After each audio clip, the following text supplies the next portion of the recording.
Mr. Tucker Bryant, welcome to the show. My friend Cristian, it's so good to be reunited after, close to a decade. Good to see you again. Good to see you too. I'm so excited to catch up with you and hear what you've been up to. It's very rare these days to run into an old friend who's a professional keynote speaker and professional poet. And I know sort of like when we started we were lucky enough to share that first power class together on writing and rhetoric, where I got to sort of witness your poetic might firsthand. And to this day, I have the fondest memories of that class and having shared with the amazingly creative people we shared. Tucker, what are you up to now and how did you get there?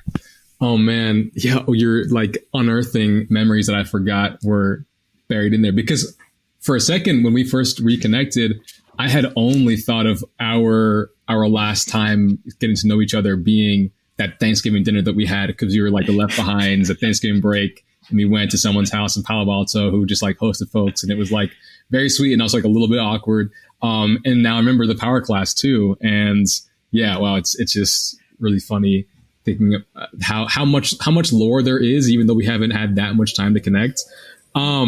Yeah. Before I forget, I'm also very curious to hear about where you've been, but I guess the fast and short of it is that now I am a keynote speaker. Best way to tell the story is that when I was in college, I was really into poetry and I didn't really do any of my schoolwork. I mean, I did not do my schoolwork. It wasn't what sort of called to me. And so I spent a lot of time writing and not a lot of time studying. And get to senior year, all my friends have kind of, done these amazing internships at the State Department and Facebook and JP Morgan, all these places. And I had just been, sitting in my dorm room writing about, my feelings and not pursuing internships or anything like that. And so I felt like I needed to sort of shirk my creative enjoyments and dive into something that felt safer. And so was kind of seduced into the Silicon Valley world. Ended up working as a project manager at WikiHow and then a product marketing manager at Google for a few years. Really enjoyed both of those roles. But then kind of happenstance, when I was at Google, somebody dug up like an old video of me performing poetry. And it became one of those kind of things where it's like, oh, hey, the junior person on the team, let's have you, share the next all hands. It'll be great. And you're kind of like, all right, I guess I got to do this. But you don't want to at the time, I didn't just want to just have there be like a performance and then, we go back to our work and whatever. I wanted to kind of provide folks with something that might, like in some way benefit their work or their lives or whatever. And so I started exploring this connection between poetry and the professional world and poetry and, life challenges and things of that nature. And got really into that connection or into exploring that connection. And so that, which happened in, I want to say like 2019, kicked off just a couple years of just very internal exploration about what those connections might be between poetry and innovation specifically. And then in late 2021, I was like, I'm getting a couple of opportunities to share this on stages and I kind of want to see where this can go. And so left Google in late 2021 to pursue this full-time work of getting on stages to share with leaders and executives what they can learn from poets when it comes to being more creative and more innovative in the work that they do. So that's the long and short of it. I said it was going to be short, but that wasn't very short. But yeah. That was great, Tucker. I mean, like, it just keeps highlighting how much we have in common, even though we didn't get to share that much. My path was very similar. I was very enticed by the Silicon Valley world, ended up majoring in computer science, and worked at Google for a few years and was probably thinking that was going to be my career. Till at some point I realized that the amount of stuff that I wanted to process or experience as a citizen firsthand just wasn't going to happen at the timeline that I wanted if I kept on the path that I was in. So, skipping forward a little bit, but a few years after that, in late 2021, early 2022, I decided to take some time off to figure out where the compass should be pointed toward and what kind of life I want to live, but also what kind of impact I want to have. So very much aligned there. And I'm very curious because in my project, I also found this, I want to say technology. I don't know if technology is the word, but like this method for creative improvement, creative self-improvement through linguistics, or like a language-based platform, which feels like it maps along very nicely with what you're doing. So I'm very curious, like, what was that moment for you like when you realized, wait a minute, that like, I think I can do this? Oh man, it's such a great question. And honestly, I don't know if there was a moment. I don't know if I knew for sure that it was ever going to work out. I just knew that I wanted to figure out by failing if it was going to fail. And so, you know, there were like a couple of events that I had done for free, you know, while I was still working at Google, which I don't know if was allowed, but I'm sure. Anyway, it's far enough now that I don't think I'm going to get sued. You're fine now. Yeah, exactly. They got bigger problems on their hands. So yeah, I did a couple events, and I was still, my brain was still split between work and the creative work and the creative business. And I just knew that I would be taking more time than I probably should if I had that time to take. Is that how I want to say that? I would not dedicate the amount of time I wanted to if I had something else that was taking up my attention. Yeah. And time, work was that thing. And so I was kind of like, look, you know what? The amount that this is kind of nurturing my spirit and what I want to be doing and the impact I want to have, as you said, is sort of significant enough that I'm just going to say, let's give this 2 years. If it doesn't work out, I will crawl back on my hands and knees to Silicon Valley and hopefully have a good story to tell. But if there's an opportunity that this could be the thing that ends up sticking and feels right, I want to go all in on that right now. And so I had no idea it was going to turn out in any positive way. I was making $0 at the time, but it just felt like the thing that I wanted to take the risk to do. And, you know, I'm privileged enough to have had some savings to be able to like try that out. And so it was a gamble. But I'm glad that I took it. But I'm curious about what yours looks like, given that, you know, we were on a similar timeline, but different lines of work. Oddly similar. I mean, the same reasoning. I mean, it was literally the first time after college where, you know, there was enough of a slowdown in the momentum of the train that we were on and I had enough savings to, you say, buy a few years. I think I'm also on the 2-year timeline where it's like, if I could make this work in 2 years, this is the life that I want. I want to write things that move people.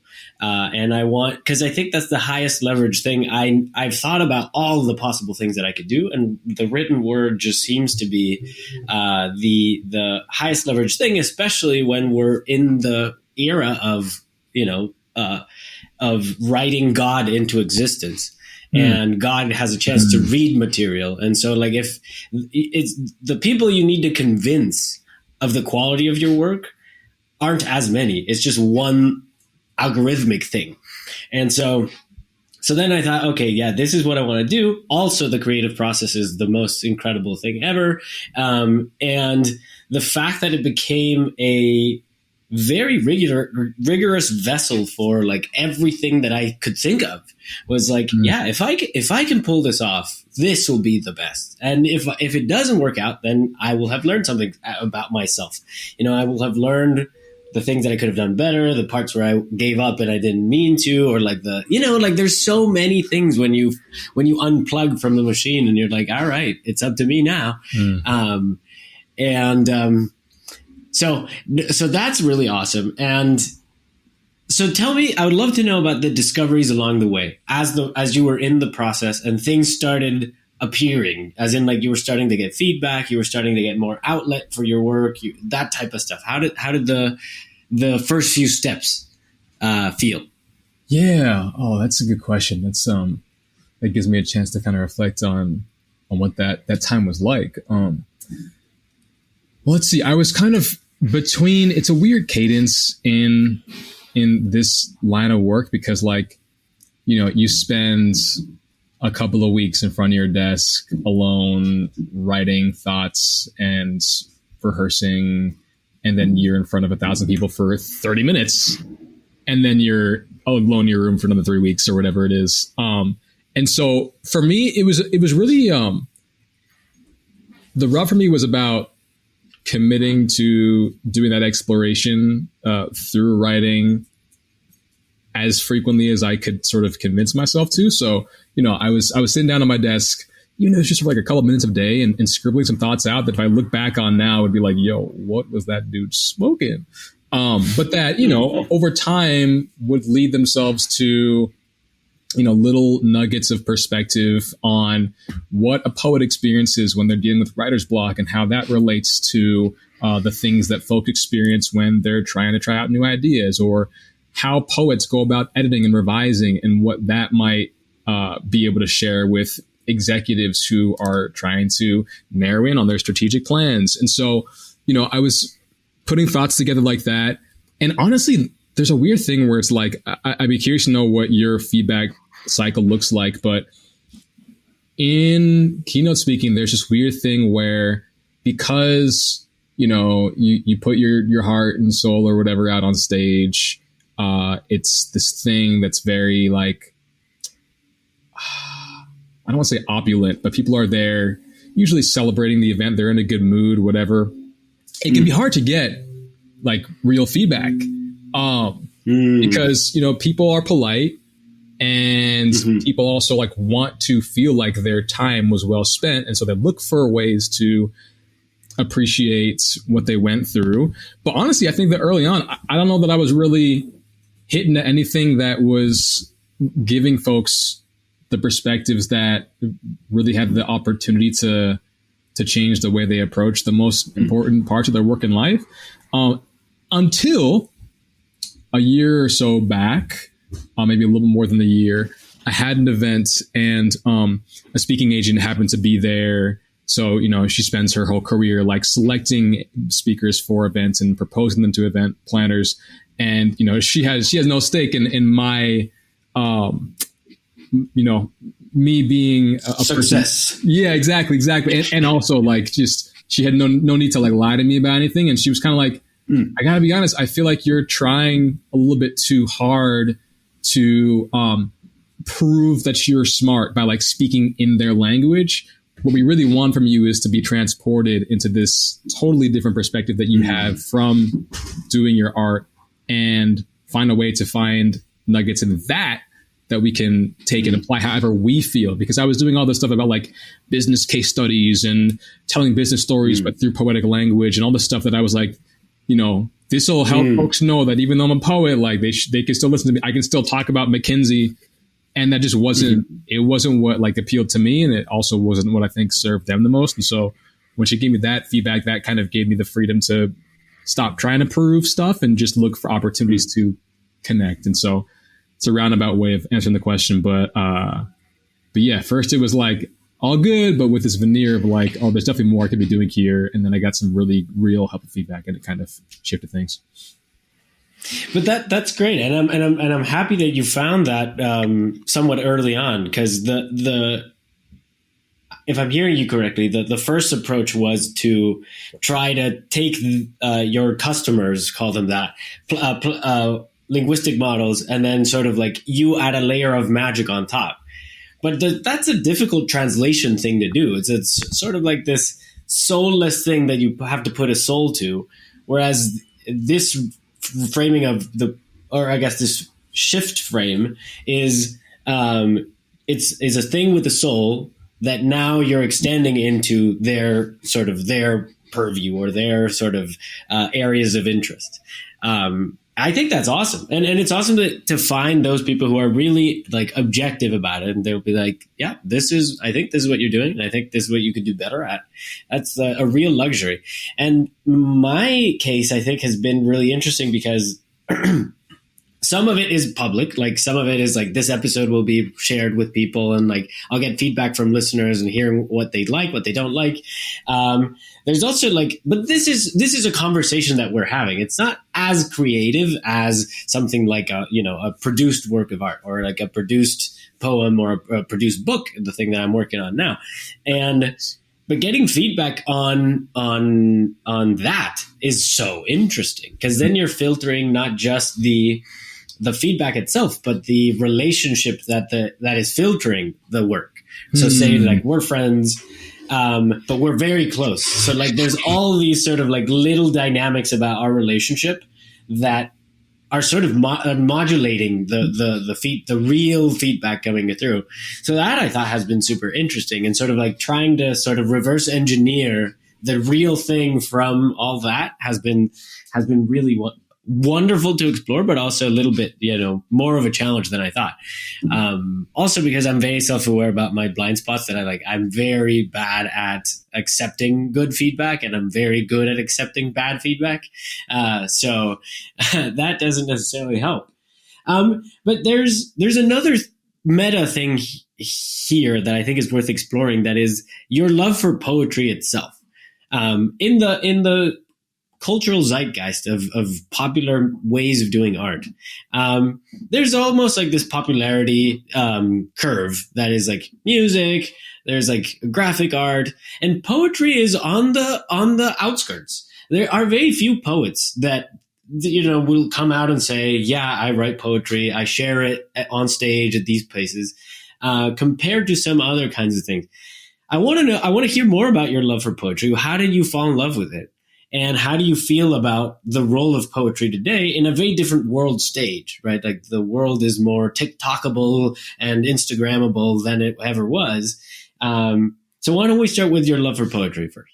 Yeah. So for me, poetry, it was the summer, I want to say the summer going into my freshman year. It might've been the summer after, but I guess because of our power class, it probably had to have been the summer going in. Two things really influenced me. One was, this was like kind of in the background for years, but one of my older sisters, whose name is Kenzie, is an incredible musician. And I just was always so enamored I never know what's enamored with or by.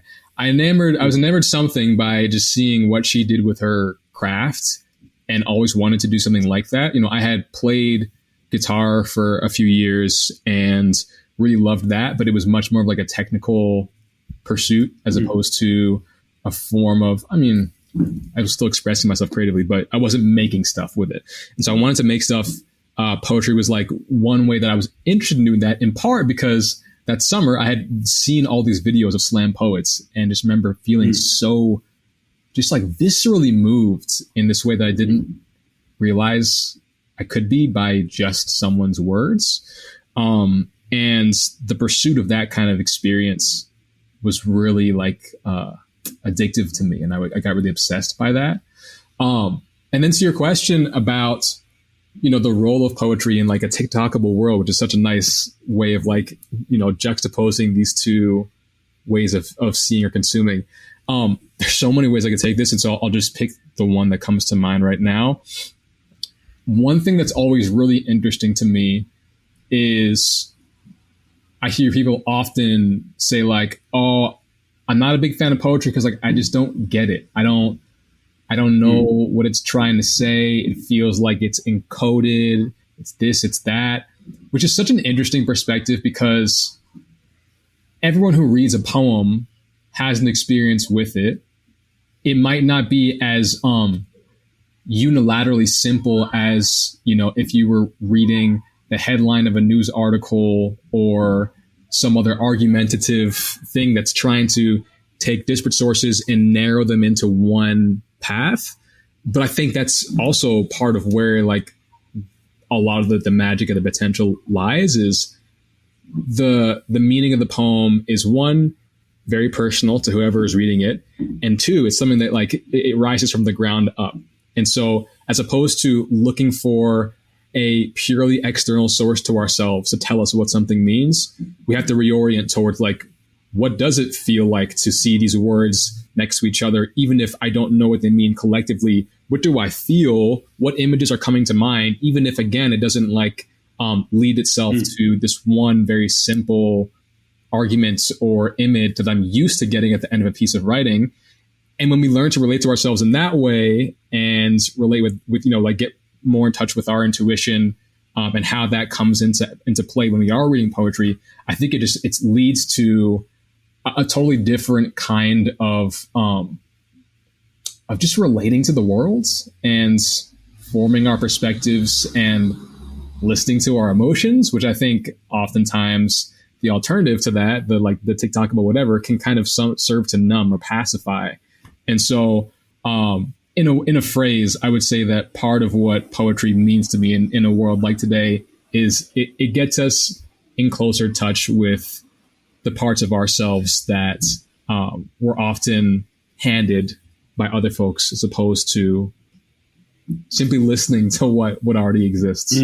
Wish I had a better way. I'm gonna find a way to tweak that and have a perfect line for it, but I hope that makes sense. No, I think the reason. So there's a couple of reasons why I asked the question.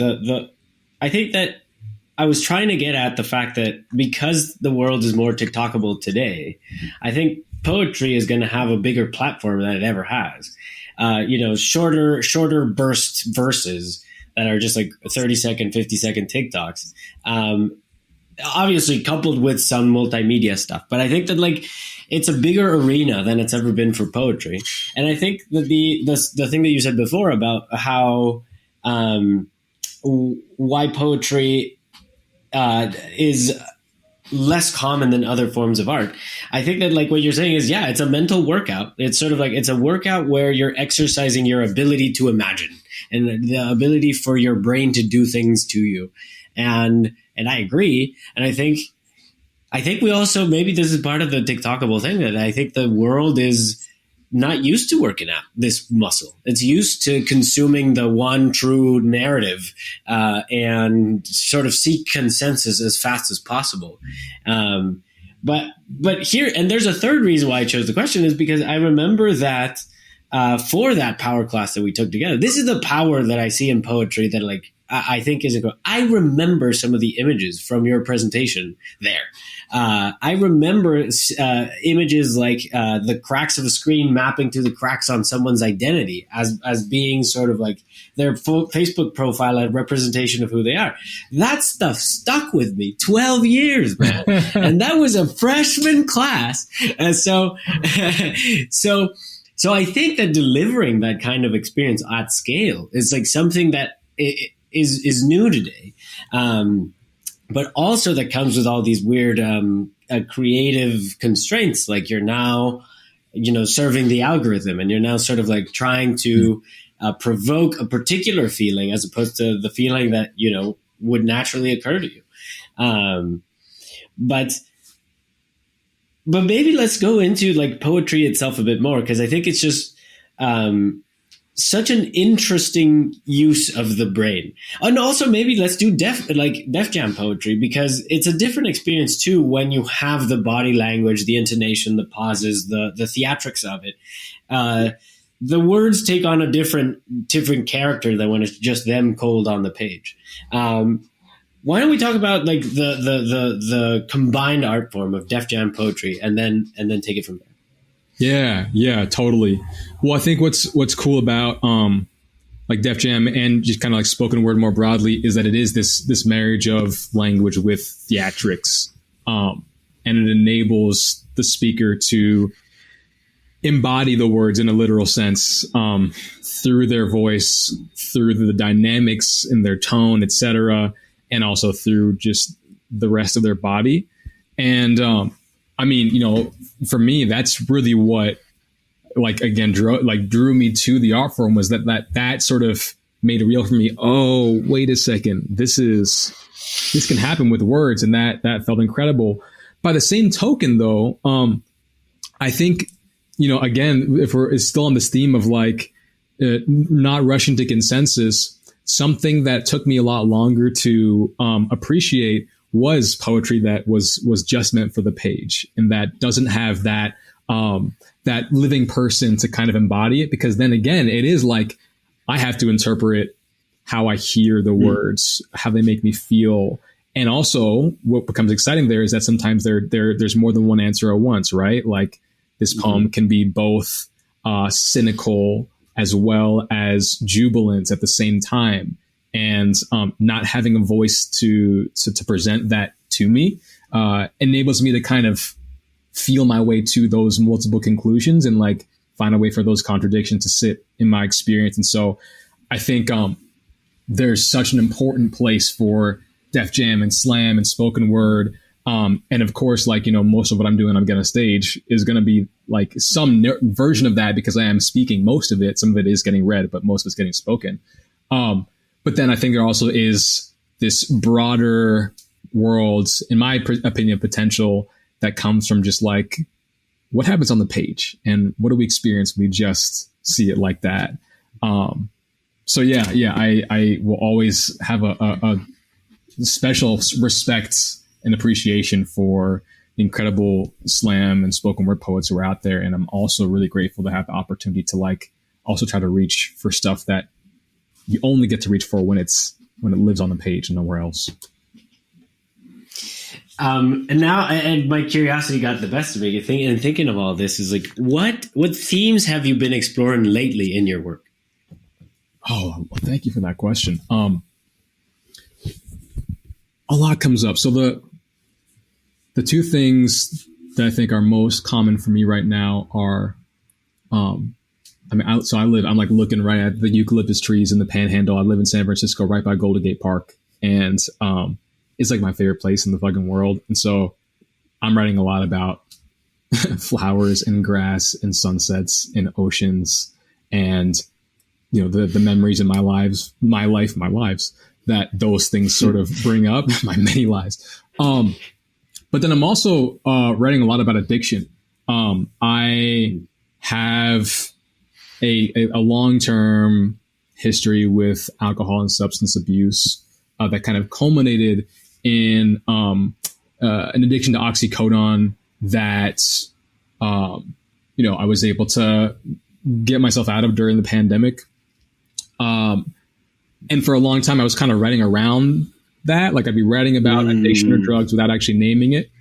And even though now that's not where I am, there's still so much I feel like to learn by just like actually looking it in the face and naming the thing. Stop talking around the subject. I think it's like a Kendrick Lamar song.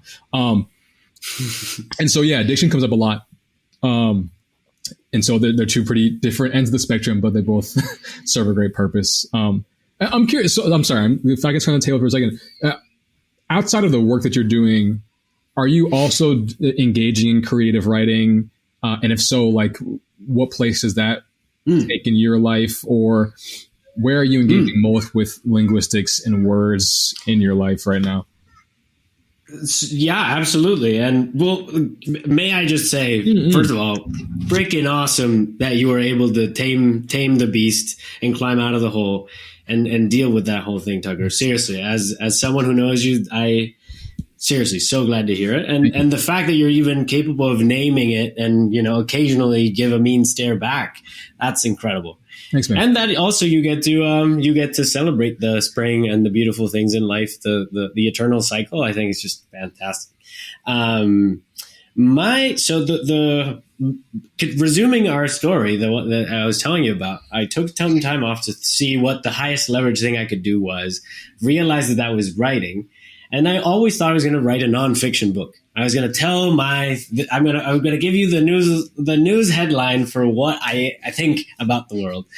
And it was the worst time to think about headlines in the history of history. And so then I thought, okay. And also authoritative crisis, you know, who the heck am I to have an authoritative opinion on anything? Then I realized maybe fiction is a consideration-worthy alternative, because I eschew the authoritative angle altogether. I'm just making stuff up. And if it happens to remind you of anything in particular, well, that's great. But not necessarily me saying, exposing an opinion in the time where opinions can be very rapidly destroyed, or names can be rapidly associated with something that they have a hard time overcoming, right? And so then what is the fiction story about? What is the world that we live in?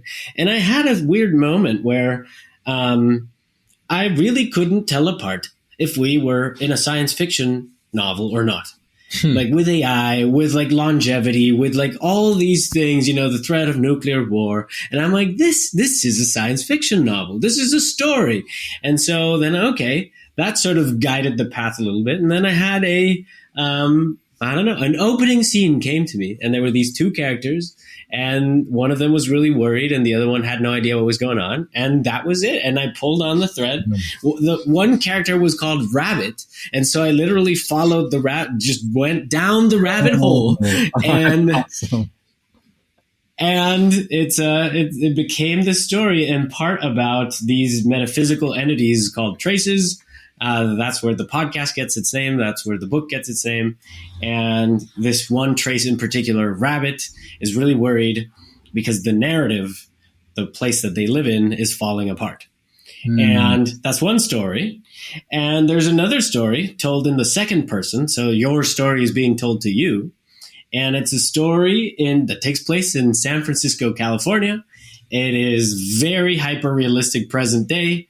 And you find out that you are in a job interviewing for the role of a spy, and your first mission is to infiltrate, not quite Elon Musk, but an Elon Musk-like guy's latest neuro startup. Oh, and they're doing neuro stuff, and you have to do it before you lose your mind. And that's the premise of the story. Dang. Turns out I was able to put a lot of autobiographical stuff in there. So I put myself through the hero's journey, and what came out, I'm finding out now. So I finished the book in September last year, started the podcast to talk about the themes in the book, in October. And here we are. And so the written word and creative stuff, like what I found, I found the Philosopher's Stone. That's how I feel about what that creative process is like. So yeah, that's how I've been using it. I think about it a lot, man. Damn, that's so wild. And I love this, the image you use of just pulling at the thread. Like I think I know what that feels like. And especially given, the earlier crisis you were having surrounding like, who am I to have an opinion on anything? I feel like the answer to that question is just to say, I don't know, I'm going to find out. And it feels like one way in which you found that out, is by pulling out the thread of the story in this book and this podcast. And I just, deeply respect you for just like creating. I feel like that's kind of the way it happens. Thank you. Right? But then you've been doing it. So I've always admired you because you always found time to dedicate to it. And the right outlet to it.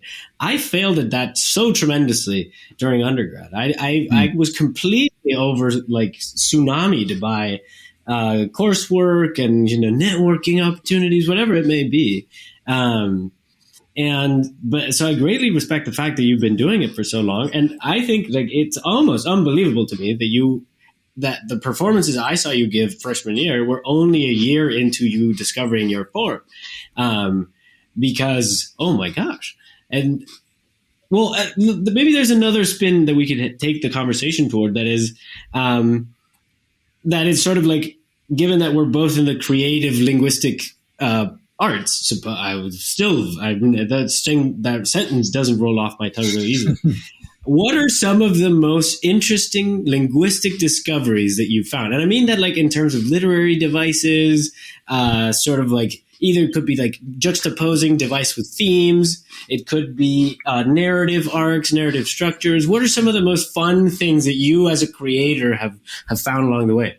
Yeah. Oh man, I love talking about this stuff. And I think it's a relevant time to share that what I do on stage is, I think I can hear a siren of a police car. I'm so sorry. Let's wait for that to pass. Okay. The conversation's getting good. They're about to. Yeah, like you guys put them down. So when I'm on stage, I'm sharing a lot about the value of thinking like a poet over the value of speaking like a poet. Of course, there's some overlap there, but the poetic techniques come up in my work today insofar as there's like a way a poet has to think in order to use that thing, as opposed to like, here's how, using assonance when you're delivering a presentation to your board can drive higher engagement, which I know is not what you were indicating, but it's, some folks aren't sure about that. And so I just thought to clarify. But yeah, so that's a great distinction, by the way. That is a fantastic distinction. Yeah. And I think it's like more accessible to folks too, is like, I might not be able to create a Cessna or feel like I can, but I can adopt the posture of somebody who looks at their work in this different way. And so that's kind of what I'm trying to get folks to be comfortable with, and, to get comfortable with the idea of like seeing themselves as artists. But yeah, I mean, just one that comes to mind is like, I spend a lot of time thinking about figurative thinking and like what it takes for a poet to create a metaphor and what's happening when a poet does that, and what professionals can learn from that process. And so my sort of thesis there is that a lot of the richest metaphors come from poets associating two things that, if we were to interpret them literally, would seem ridiculous, right? Like when Terrence Hayes uses a whale as a metaphor for grief, it's like, if I read it at face value, that might sound a little bit silly, but there's something really rich there and really unique in his willingness to take two unlikely things, associate them, and explore the world that comes up there, find a small way of sort of pushing himself in the direction of this potentially absurd idea that he might have had when he first saw these two concepts. And so I think there are a lot of, obvious barriers, whether it's regulatory or bureaucratic or just personal, self-limiting belief that a lot of folks in professional worlds have when it comes to taking advantage of opportunities or getting past obstacles that they're facing. And so part of what I try to get them doing as a means of applying figurative thinking is like engage with the most absurd, outrageous, fucking impossible sounding goal that you can come up with. But then find like what the spirit of that idea is, so that you can then nudge yourself in the direction of that spirit with a smaller and more achievable idea. And so it's stuff that, folks are doing in other realms. And sometimes I found that for folks, like, they just have to hear it with the right framing and then it clicks. And it seems like for a lot of folks, the poetry angle and the angle of like, this is what a metaphor is, and it's also what an outlandish dream is, helps it click for some folks. And so that's been a lot of fun to explore. That, and it is so cool. I think you're pointing out so many interesting things. The fact that at the end of the day, the aim is a feeling. It's non-linguistic by definition, but you try and define it with language. And sometimes you get lost in the linguistic sort of conventions of that objective. I want to be a Fortune 500 CEO. The language that I'm going to be engaging in with my surrounding peers and stakeholders is constrained by the language of that space. But at the end of the day, what you're trying to do is you're not necessarily trying to. You don't care about that language. You just care about the feeling of being of being in that position. And so I love what you said about you extract the spirit. I mean, and then align yourself. That's incredible stuff. And I think it also points to this bigger notion that there's way more intelligence in the body than just the brain, or like the rational linguistic computer that is the brain, right? That there's a concert of billions of cells that is negotiating their own sort of property rights on your identity. You gotta write the story about that one. That's a great. Yeah, right. And and so but then you want to transmit the thing that is like aligning everybody toward an objective that is worthy. So this is in the poet keys is that the name of the method? That's right. Yeah. How do let's talk about developing this thing that you discovered into a method that has a name, that has a process, that has an audience. What was that like? Yeah, that was really interesting. So, the process there was, I had all of these ramblings. Honestly, they were just harebrained ramblings that were in a, 50,000, 60,000 word Google Doc, full of crap, that I've been, continuously adding to in exploring this connection between poetry and innovation, poetry and creativity, poetry and change. And, what I had to kind of do with that was try to identify what are the things that people seem to have a really hard time doing that poets are doing every day, or at least making a point to try to do every day. What makes it hard for them to do those things? And how does the poet's way of thinking of those help them get past whatever that obstacle is to the creative thing or the innovative thing? And it boiled down to 5 concepts over time that have kind of like continued to be shaped and reshaped, named and renamed. But, you know, at a very high level, they are things like curiosity, figurative thinking, imperfectionism, like striving to do things badly as a means of getting past this, you know, hang up that we often have associated with how our work reflects on us. Rhythm and what that does for a reader when they encounter a poem that's like kind of esoteric that they might not understand the meaning for. And then just expression, the act of actually taking a poem that you might have worked on and minted, but haven't actually shared with anyone, and the emotional experience of doing that. And so, it's gone through a lot of massaging and reworking. And I'm like, I'm not, you know, particular about the brand equity. And so I feel no preciousness about renaming stuff that's been published if it seems like there might be a better way to communicate the thing. And so they've gone through a few different iterations, and there's actually an iteration that I'm working on right now that'll shift those concepts into imperatives that I think will be a lot easier for folks to kind of interpret as actions they can be taking. But yeah, it's been a lot of fun to explore, and I'm hoping that, you know, we get closer and closer to something that gives folks what they need to be more creative and more in touch with that potential that they have. No, I see it now. I'm sort of seeing the bigger project behind it, and I think like it really is a tool for thinking. It's teaching people how to think in a certain way or see in a certain way that improves their outcomes in the way that they want. Like this is like just amplification for whatever direction you're going. No, I think that's awesome, man. I think that's really cool, and I love the phrase figurative thinking. I think that is I hadn't come across it before, but I love how it captures the doodling and the sort of the fact that you're implying. It evokes a lot of really cool images from the forms and whatnot. That's really cool. What are some of the most difficult things you found along the way?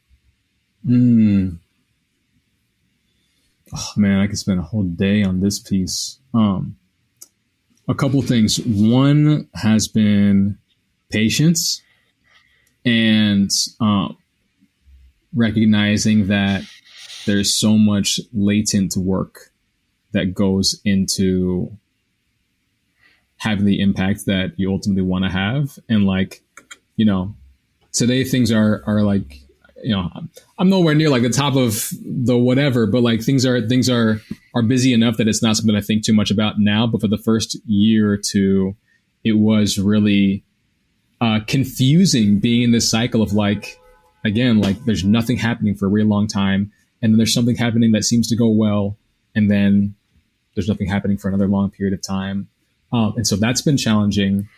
Another thing that's challenging is honestly the things that I talk about. You know, you hear the phrase like we teach what we need to learn. And I think it can be really, I think part of why I've been so obsessed with creating this way of thinking, or I guess not creating, but like putting words to this way of thinking, is that there are things that I want to remind myself of, right? Like, when it comes to working on this craft, it can be really tempting to have a really great event that goes well and have lots of great conversations afterwards.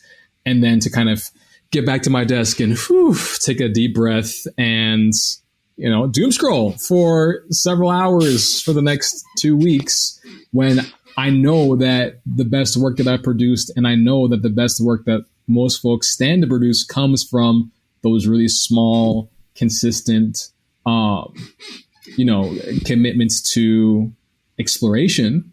that might not amount to anything meaningful or apparently meaningful for weeks or months or years, but that over time creates a body of work. And so, I think this is both the stuff that I want folks to be taking on in their own worlds and stuff that I am continuously working on every day. And that, in a line of work where folks only see the last, 0.5% of what you're working on, can be really important to actually get yourself to apply in your day to day. Yeah, that's another fascinating point. It's like, it is the showing up, the consistency to show up for yourself. I think that is one of the biggest lessons of mine for the past year, for sure, is just like, it's almost like the landscape is very dry, but you, as soon as you hear like the call of a thunderstorm, you're like, now's the moment. Now we can rest. And you're like, no, you have to call the rain. You have to do the whole rain dance for the rain to actually show up. But okay, I think that my next set of questions is more on the artistic side, and around how you think about the relationship between poetry and the universe. I want to hear your thoughts on that. Oh, damn. Let me make sure I understand your question. So like, when you think about the impact that it's having in the world, or what does the universe mean to you, that makes you curious? I was thinking about the latter, but if you want to go to the former, we should do that too.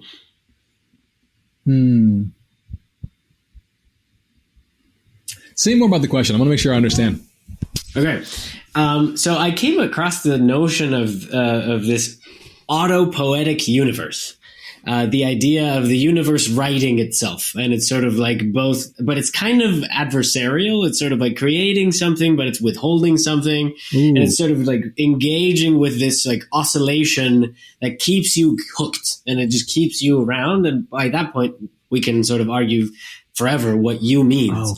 But and I thought that have you seen the MC Escher painting of the drawing hands? I don't think so. I've seen MC Escher paintings, but not that one in particular. Yeah, so it's like a hand so it's two hands that are drawing each other. And so like it's like really well done. And it's sort of that idea turned into like, they're trying to turn it into a philosophy and to its own breed of mathematics. So I've been thinking about this. This has been in the back of my brain for the past, since I began my whole thing. And I wanted to hear your thoughts on it, because I think as somebody who engages in that particular kind of creation, how that makes you feel, how do you react to, how does that make you react? And obviously the question that you clarified is embedded in that. Yeah. Oh, that's a really cool framing, and it definitely resonates. I feel like it's a great question, in part because I don't think I've like defined what my thoughts are on this, but in hearing your framing on it, I'm realizing that I think implicitly I've interpreted poetry as being like an act of discovery of things that already exist. Like it's almost like finding all the gold that already exists in the world. Like it's all there. It's not going to be created, but by, putting it into bracelet form or putting it under a certain light, whatever, like we see it in new ways. But I do like this idea of like, obviously the world is changing in a way that gold isn't. And so there is some self-propagation that is happening that enables that discovery to occur on the part of the poet. There's another thought that I had on this that I wanted to run by you. Also, Tucker, would you mind centering yourself for the camera? Oh yeah, for sure. Yeah, I'm like hiding from the sunlight because the sun is here, and then I have this like one like line of shadow, and so I'll if I move back, I can still be in the middle of the camera. Yeah. So I like that idea. And then there was something else that I was just thinking about, and it's escaping me now, which is frustrating. It's gone. It's going to come back. I know it's going to come back, but for now, I'll leave it at that. Okay.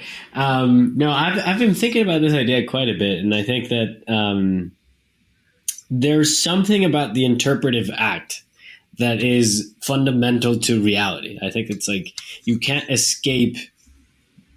I think I'm very convinced of the fact that we live in a simulation, but not necessarily in like a Matrix kind of simulation. It's more like, yeah, your brain is constructing a story and placing you as the main character. And that is a simulation. It's not the real thing. It's just a thing that you're telling yourself. But I think that there are lessons from poetry and poets about how to engage with that. So I think that the impact of your message and the impact of your method can help people navigate the world in a even more profound way, not just in succeeding within the simulation, but succeeding within, the understanding and the relationship with the simulation, and the fact that you sometimes need to change the story, and sometimes you need to reinforce the story, and sometimes there are plot holes, and sometimes there are all these things. But as a poet, you engage with that. You try to see, but how does the apple connect to the snake? And how does, all these things, like, why did the serpent, and I think it echoes, I think it bubbles all throughout. And I just wanted to hear your reactions. I mean, these are the themes that I've been exploring. And yeah, if you have thoughts, I'd love to hear them, but if not, we can totally keep going. No, I think that's super cool. And I'm actually curious, given what your relationship has been to writing in the recent, just couple of years, if you see those same things applying to writing at large, linguistics at large, and the work that you've done with short stories, longer works of fiction, all of it, or if you think of that as being like a specific reality to what poets do and are attempting to do with their work. I think it's pervasive. I think it's all writing has aspects of it. I think poetic writing is freer of constraints. I think poetry is there's basically no rules. I mean, it doesn't have to rhyme. It doesn't have to have a rhythmic structure. It doesn't have to look any particular way. There's conventions, and there's iambic pentameter and rhyming schemes, whatnot. But you don't have to follow that. You can do whatever you want. In fact, the most famous modern poets are the ones that break all the rules. And so, whereas novelists have to fit into there's a certain set of expectations about what a novel does for you. A poem can go take you wherever and could be as long, or I don't know. I read a poem by Edgar Allan Poe not too long ago, and it doesn't read anything like a poem. It reads like an essay, but he explicitly called it a poem because he was saying this is a work of art, and I'm doing things about metaphors and symbols, and so just read this essay like you would a poem and you'll get what I mean. And I was like, yeah, that. So I think that poets are in this space all the time where they're sort of confabulating order out of chaos. Yeah. So that's what I meant. And I feel like, that sort of project of walking into an arena, sitting down with a page in which there is a universe of possibility, and it's kind of your job to create your own rules, if you're not setting out to create a sonnet or whatever, is part of the both exciting and daunting thing about the art form, at least in my experience and perspective. And I think you've put it beautifully. It's both a thing that I think we are all innately capable of, but that because it is, again, so antithetical to the way we're used to going about writing in most creative exploration, it's something that I think a lot of folks feel uncomfortable with. And I think that's a kind of exciting prospect to be challenged by. Yeah. What are some of your most dear literary devices that you use? Honestly, a lot of them for me are sonics. I am a big lover. I mean, music in general, and a lot of that is death metal and prog metal, but a big fan of hip hop and rap too. And I think so much music is created when the writing is musical. That is not at all circular, but so I mean, things like assonance and alliteration really create a certain bounce and pull to a poem that both I love to read and I love engaging with. And then I'm also using a lot of like personification and just like general figurative language. I think for me, figurative language it's kind of like the bread and butter way to turn a thing into something else. And so whether it is, grief and a whale being conflated, or Shakespeare comparing his lover's face to a summer's day, it's like those are the times that I think a poet is able to make their audience see a thing they've encountered a billion times in a new way. And it might not be a way that is the only way, and that's like part of what's exciting about using those sorts of devices, but it will cause them to see that thing in a new light. And I really love that challenge. One, I just remembered what I was going to say earlier when we were talking about the connection between poetry and the universe. Something that a poet, I want to say it was either Jericho Brown or maybe Ocean Vuong, said that really resonated with me a long time ago, is that the role of poetry in part is to give language to experiences that feel like they defy our ability to communicate them in language. Like a lot of poems that folks share with me are getting at a feeling that isn't directly named in the poem and that we don't necessarily feel like we have a name for, but that are communicated in such a way with that language that it's like if I'm being shared the poem, someone is saying, there's this thing that I feel, I don't know what it is, but does it feel like this to you as well?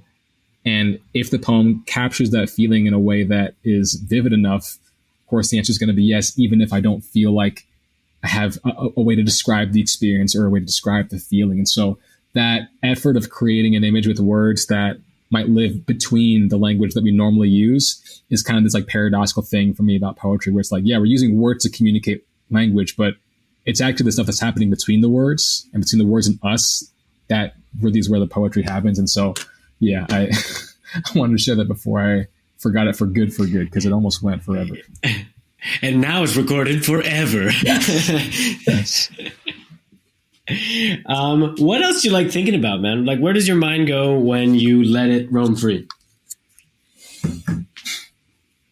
Man, I think about like whether I want kids. Think about. Wow. Okay. Yeah.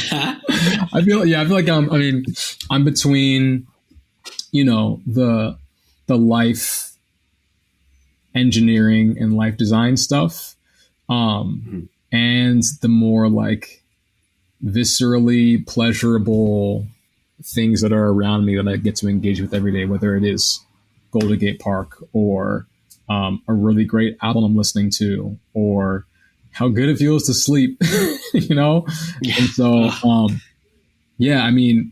there's so much that doesn't directly show up in the work that I'm doing that I think is in some way feeding it, even if it's not, what I'm writing about.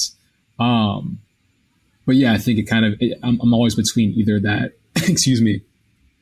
that pragmatic life planning stuff or the more whimsical aesthetic stuff that I think does drive a lot of what I find to be interesting about poetry and art and life and all that stuff. Mm-hmm. What about you? I would say similar things. I don't know if I've been thinking about aesthetics a lot. I've been thinking about the layout of things. My mind tends to go to the existential stuff really quick. Like the whole point of it and why are we here? And like, does any of it really make sense? Or are we just convincing ourselves that this makes sense? But I don't know. I run into things like music, and music seems to be just always the cure for everything. And I was actually going to ask you, what albums have you listened to that you were like, yeah, this is a solid album? Because I didn't know you were a prog metal guy. Because now we have some stuff to talk about that's a little bit more niche, but I'm down to do it. Yeah. Yeah, I was gonna say. I mean, I see the guitars behind you. I'm very curious because I don't know if that. I want to say that I did. Like when I saw them behind you, I was like, oh, I feel like I have an image of Cristian at some point in college, like with a guitar around his neck. But I could be confabulating my own reality. So an album that I'm really loving. My favorite band is this band called Animals as Leaders. I don't know if you've heard of them, but they do prog. Their lead guitarist is this dude named Tosin Abasi, who's like maybe my favorite artist in the world. He's just like an innovator on the instrument, which sounds really douchey, but like he just loves fucking music, man. Like I think for a lot of metal's history, it's been this genre that folks have really only created in what appears to be isolation. Like if folks are being influenced, it feels like most of their influence is coming either from other metal or from classical music, which is like the other probably most direct, other than rock, obviously, connection that metal music has to another genre. But Tosin is just like, he's just a clear lover of music, whether that's funk or, house music or hip hop. And he's just really obsessed by, I don't want to put words in his mouth, but he's brought all these techniques of playing the guitar that create different sorts of sounds, whether it's thumping or selective picking or a certain kind of hybrid picking that just create really different sorts of textures that we don't associate often with either the guitar or with metal specifically. And I love, and I'm really inspired by folks who are just like, I love that, and I don't know why, but I want to bring that into my circle of like inspirations. I'm not going to be precious about like what the guardrails are between the art that I'm creating and the things that I enjoy that might appear to sit in a different arena. And so the album that I'm thinking of is the one that they released a couple of years ago called, I'm going to say it wrong, Parrhesia, I think it's called, Parrhesia. And so, yeah, metal is like maybe 80% of what's in my ears at the moment. And so most of what I'm inspired by musically is metal. But yeah, I'm curious, based on the telly, and I think that's a strat on the far left, I'm going to guess like some combination of a singer-songwriter, maybe a little bit of like indie vibe. Are you like a Matthias Asado? Is that at all? I don't know Matthias Asado, but you're on the money with the genres. I mean, James Bay. You know James Bay? Yeah. Okay, that's what's up. Yeah. So a little bluesy, a little rock. Oh no! Can you hear me? You're coming back in. You're back. Hi. All right. Wow. Yeah, like a little bit. So I come from a metal teenager years. So I distortion is always to the max. As in my brain at least. But then I mellowed out with some singer-songwriter stuff and sort of like, I haven't found my full sound yet, because my journey was electric guitar, or I guess acoustic guitar, electric guitar, effects and pedals, and sort of like understanding the whole, I mean, that world is infinite. And that took me to the world of synths, which is even more infinite. And so it's like this weird synth pop meets a blues rock type of sound. But metal is a huge influence, and some like the most impactful pieces that I like are still like, my go-to. Okay, I'm busting out the good stuff now. Those are some metal tunes. I was gonna say, have you heard of a band called? And I'm doing this because nobody has heard of them, but I want to know if you know them. Mandroid Echo Star. Oh, I wish I could say I have, but I don't. Okay. You gotta check them out. I will. Mandroid or Mandroid?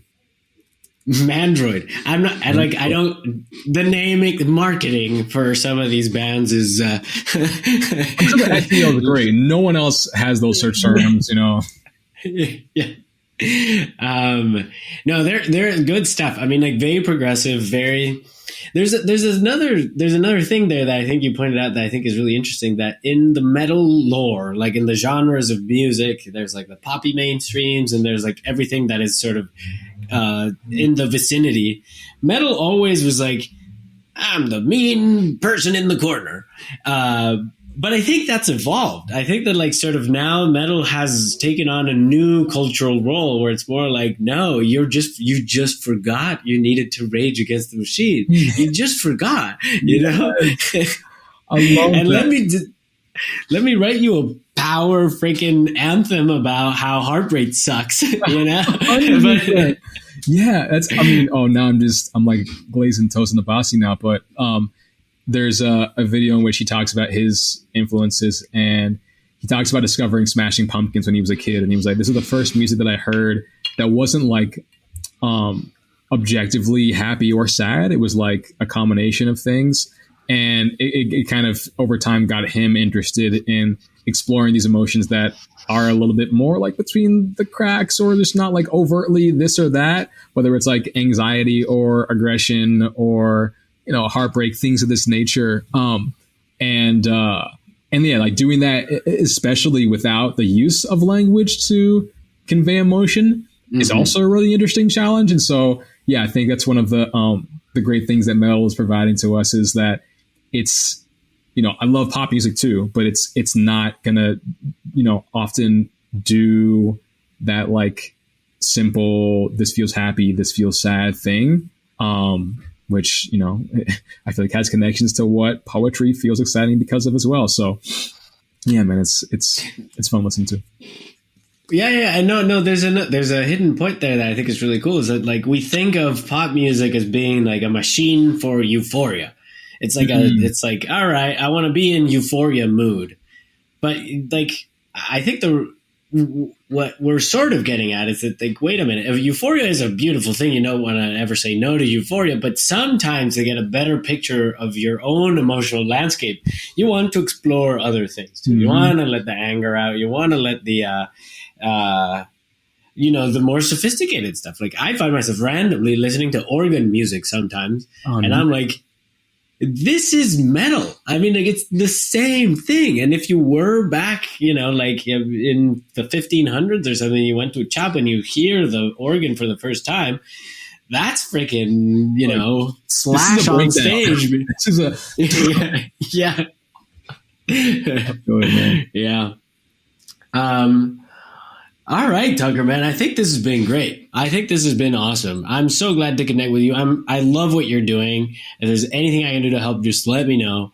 It's been awesome to reconnect, and I love the fact that we're on very similar wavelengths. Yeah, I'm really inspired by your journey and your outsider's perspective on both my work and your insider perspectives on your work. I'm really excited to see what comes of your projects, and I'm just glad that we can be back in each other's orbits to support and spectate. I think it's going to be a good few years, my friend. Hell yeah. Rock on, my friend. See you in the next wave.